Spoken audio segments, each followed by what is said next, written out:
I'm the original Colette Carr from Recording Studios. Today in Recording Studios headquarters, we have an awesome band who will be playing on the day of our event, 16th of June. Hi, I'm Sito, and this is... I'm Martin. From the band. Wonderboom. Cool. Guys, thanks for coming in today. I wanted to find out, as this event is so close to my heart, helping little kids who have never heard music before. What is your earliest memory of music? Mine was probably African drums, pounding of African drums at the mine dances at Crown Mines when I was very young. So it really kind of spoke to me deeply, I suppose. I was brought up in a Christian household where my parents are both ministers, so we grew up singing praise and worship, and all my siblings, they all can sing and play instruments and all that, so I was kind of born into it, singing already. Okay. So people who buy their tickets early online, they can put themselves in line to win a 2-hour tattoo voucher from the Black Lodge. What would you do with that voucher? Probably have to put some more money to it for bigger work, more work, if it was for me. Otherwise, give it as a gift to someone, I suppose. Yeah, I think my wife would like a tattoo voucher, actually. Okay. Our aim with the money raised from this is to help a child experience the magic of music for the first time. Can you remember a time when music touched you so profoundly? So music has probably always affected me profoundly, whether I knew it or not, at whatever age. But there was something that changed in me, I think, when I first plugged an electric guitar into the front end of a loud amplifier. I think it changes your body makeup somehow. Your DNA?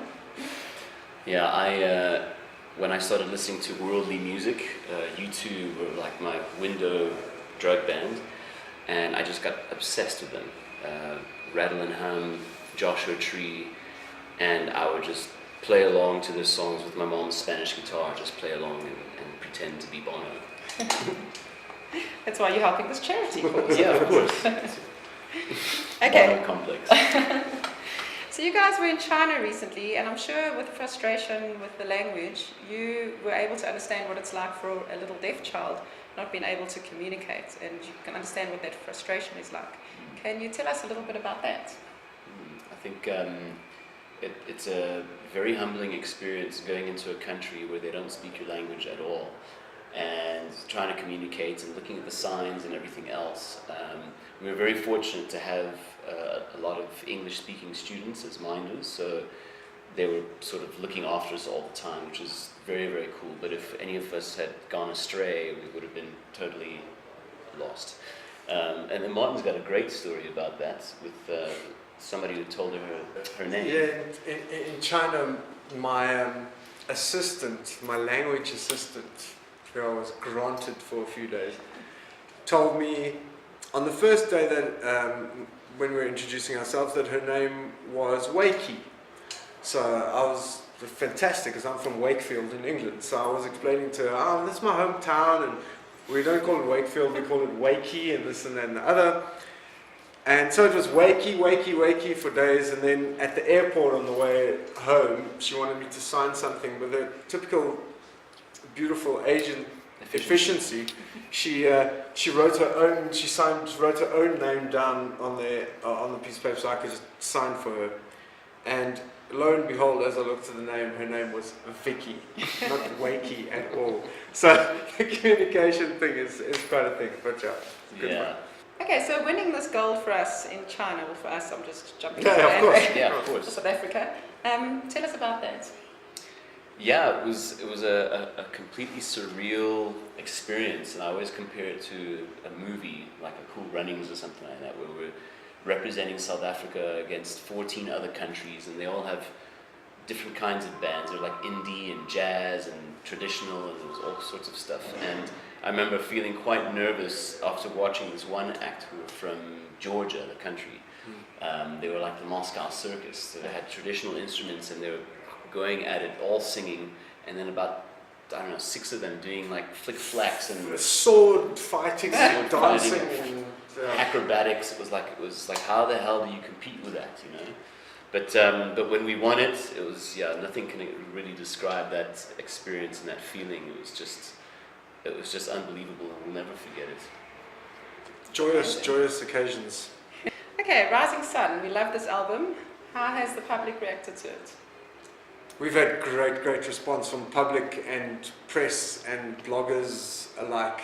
I think when you've been doing it as long as we have, and most bands' albums, actually, the truth of the matter is either plateau or they start going down, because I think people have less to say or less push or less real substance, drive and hunger for it.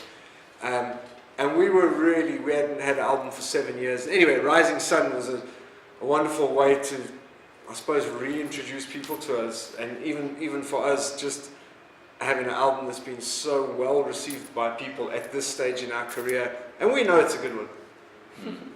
We know. I love the feedback that we get from fans and friends is that, you know, everybody's got their own favorite track, and it's cool. It's not like we're relying on 1 or 2 singles or whatever. It's, you know, it's an album that takes you on a journey, and there's almost something in it for everyone in a way. I hate to say that, but I think that's kind of what happens with Rising Sun. Very, very proud of it. As you should. Thanks. Okay. What can we expect from your set on the day? Some crazy rock and roll fueled madness from Wonderboom. As well, we always bring our A game live.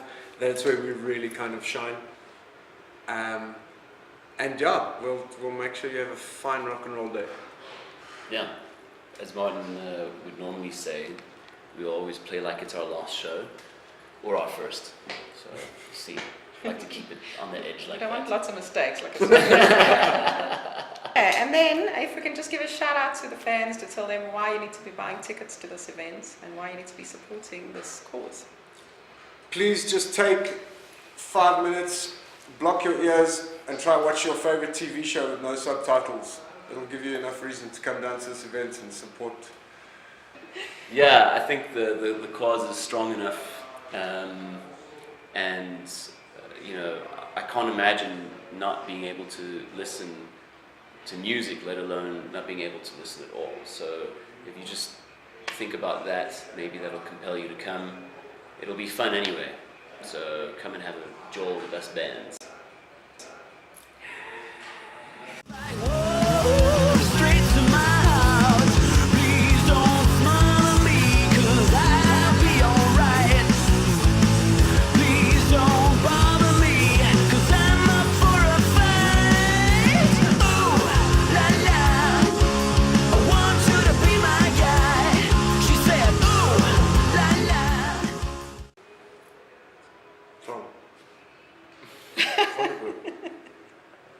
You can talk, Maud. You can talk. It's confusing with the multi-mediums of people. Okay. Multitasking. Again. Okay, that's very good.